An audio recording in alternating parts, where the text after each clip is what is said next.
ಇನ್ನು ಬಿಡದಿ ಠಾಣೆಯಲ್ಲಿ Ricky car ಚಾಲಕನ ವಿಚಾರಣೆಯನ್ನ ನಡೆಸಲಾಗ್ತಾ ಇದೆ. ರಿಕಿ ಕಾರು ಚಾಲಕ ರಾಜುನನ್ನ ವಿಚಾರಣೆ ನಡೆಸ್ತಾ ಇದ್ದಾರೆ. ಆತನ ಬೆನ್ನು ಭಾಗಕ್ಕೂ ಕೂಡ ಕೊಂಚ ಏಟಾಗಿದೆ. ರಾಜು ಹೇಳಿಕೆಯನ್ನು ಆಧರಿಸಿ ಈಗ ಪ್ರಕರಣವನ್ನ ದಾಖಲಿಸಲಿದ್ದಾರೆ ಪೊಲೀಸರು. ಒಂದು ಬಾರಿ ದೊಡ್ಡ ಸದ್ದು ಕೇಳಿ ಬಂದಿತ್ತು ಅಂತ ರಾಜು ಹೇಳಿದ್ದಾನೆ.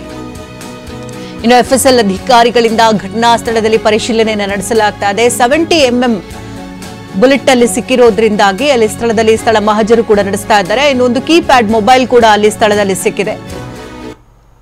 ಹಾಗಾಗಿ ಹೆಚ್ಚಿನ ವಿಚಾರಣೆಯನ್ನು ನಡೆಸ್ತಾ ಇದ್ದಾರೆ. ಯಾಕಂದ್ರೆ ರಿಕಿ ಕೇವಲ ಗ್ಯಾಂಗ್ಸ್ಟರ್ ಪುತ್ರ ಅನ್ನೋದಷ್ಟೇ ಅಲ್ಲ, ಆತನು ಕೂಡ ರಿಯಲ್ ಎಸ್ಟೇಟ್ ಬಿಸ್ನೆಸ್ ಅಲ್ಲಿ ತೊಡ್ಕೊಂಡಿದ್ರು. ರಾಜ್ಯದ ನಾನಾ ಭಾಗಗಳಲ್ಲಿ ರಿಯಲ್ ಎಸ್ಟೇಟ್ ಬಿಸ್ನೆಸ್ ಅನ್ನ ನಡೆಸ್ತಾ ಇದ್ರು. ಬೇರೆ ಬೇರೆ ಕಡೆನಲ್ಲಿ ಹೂಡಿಕೆಗಳನ್ನ ಕೂಡ ಮಾಡಿದ್ರು. ಇತ್ತೀಚೆಗಷ್ಟೇ ರಷ್ಯಾ ಕೂಡ ಅವರು ಹೋಗಿ ಬಂದಿದ್ರಿಂದಾಗಿ ಇಲ್ಲಿ ಗ್ಯಾಂಗ್ಸ್ಟರ್ ವಾರ್ಗಳೇನಾದ್ರೂ ಆಗಿದ್ಯಾ ಅಥವಾ ಕೆಲಸದಲ್ಲೇನಾದ್ರೂ ಸ್ವಲ್ಪ ಕೊಂಚ ಎಡವಿ ಏನಾದ್ರೂ ತಲೆಗಳೇನಾದ್ರೂ ಆಗಿತ್ತಾ, ಆ ನಿಟ್ಟಿನಲ್ಲಿ ಏನಾದ್ರೂ ದಾಳಿ ಆಗಿದೆಯಾ ಏನು ಎತ್ತ ಅನ್ನೋದ್ರ ಬಗ್ಗೆ ಇನ್ನಷ್ಟೇ ಮಾಹಿತಿಗಳು ಲಭ್ಯವಾಗಬೇಕಾಗಿದೆ.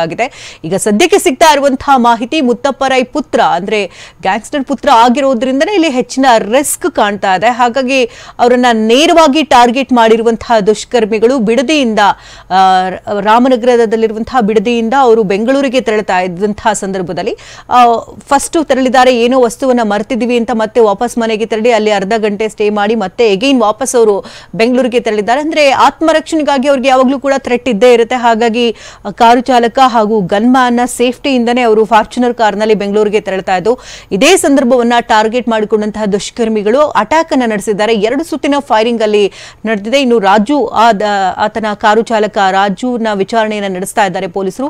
ಆತನ ಬೆನ್ನಿಗೂ ಕೂಡ ಕೊಂಚ ಏಟಾಗಿದೆ ಅನ್ನೋದ್ರ ಬಗ್ಗೆ ಮಾಹಿತಿ ಲಭ್ಯವಾಗ್ತಾ ಇದೆ.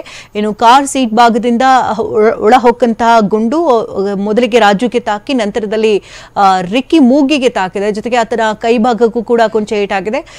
ಆರೋಗ್ಯದಲ್ಲಿ ಕೊಂಚ ಏರುಪೇರಾಗಿರೋದ್ರಿಂದಾಗಿ ಈಗ ಸದ್ಯ ಅವರನ್ನು ಆಸ್ಪತ್ರೆಗೆ ದಾಖಲಿಸಿ ಚಿಕಿತ್ಸೆಯನ್ನ ನೀಡಲಾಗ್ತಾ ಇದೆ. ಇನ್ನು ಕಾರು ಚಾಲಕ ರಾಜು ವಿಚಾರಣೆಯನ್ನು ನಡೆಸಿರುವಂತಹ ಪೊಲೀಸರು ಆತನ ಹೇಳಿಕೆಯನ್ನು ಆಧರಿಸಿ ಈಗ ಪ್ರಕರಣವನ್ನ ದಾಖಲಿಸಿಕೊಂಡಿದ್ದಾರೆ. ಒಂದು ಬಾರಿ ದೊಡ್ಡ ಸದ್ದು ಕೇಳಿ ಬಂತು ಅಂತ ರಾಜು ಹೇಳಿದ್ದಾನೆ. ಎಫ್ಎಸ್ಎಲ್ ಅಧಿಕಾರಿಗಳಿಗಾಗಲೇ ಸ್ಥಳಕ್ಕೆ ತೆರಳಿ ಘಟನಾ ಸ್ಥಳಕ್ಕೆ ತೆರಳಿ ಪರಿಶೀಲನೆಯನ್ನು ಕೂಡ ನಡೆಸ್ತಾ ಇದ್ದಾರೆ. ಕೆಲವೊಂದಿಷ್ಟು ವಸ್ತುಗಳು ಕೂಡ ಈಗಾಗಲೇ ಸಿಕ್ಕಿದೆ. ಕೀಪ್ಯಾಡ್ ಮೊಬೈಲ್ ಕೂಡ ಈಗ ಪೊಲೀಸರಿಗೆ ಸಿಕ್ಕಿರುವಂತದ್ದು.